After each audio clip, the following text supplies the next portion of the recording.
action franchise of all time. You work for me, remember? Ignoring Ed, Sabrina got to her feet and walked across the room to the French windows.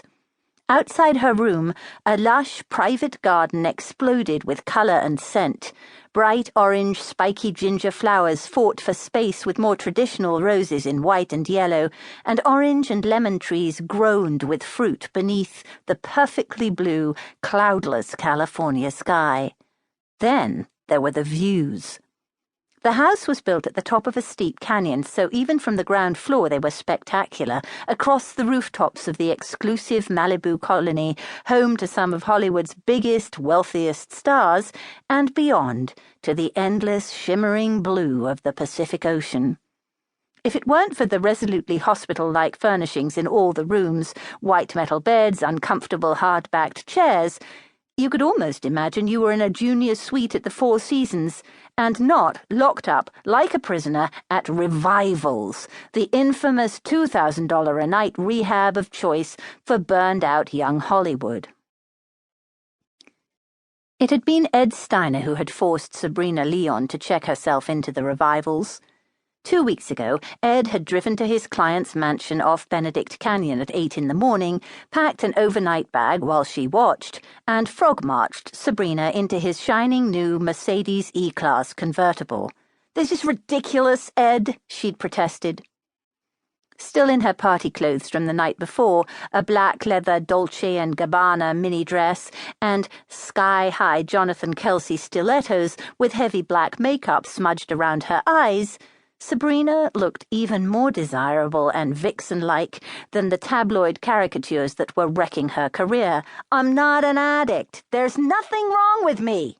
"Grow up, Sabrina," Ed Steiner snapped. "This is not about you.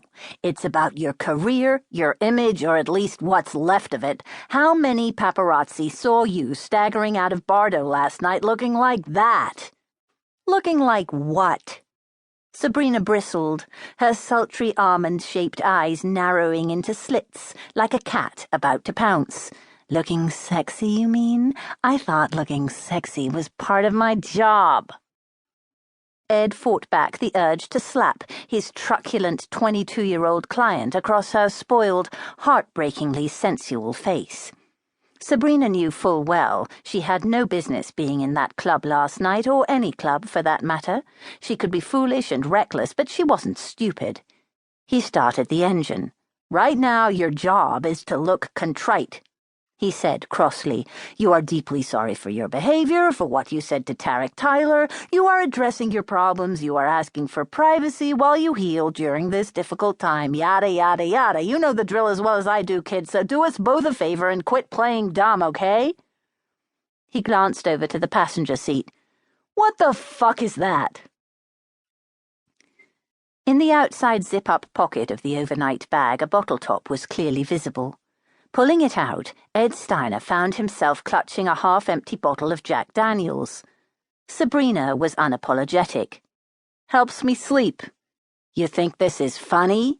"Oh, come on, Ed. Give me a break. Rehab's boring.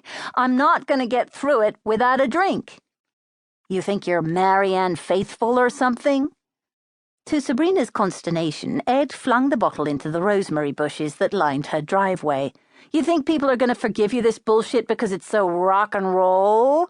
Well, let me tell you something, Sabrina. They won't, not this time. You are this close to being finished in this town."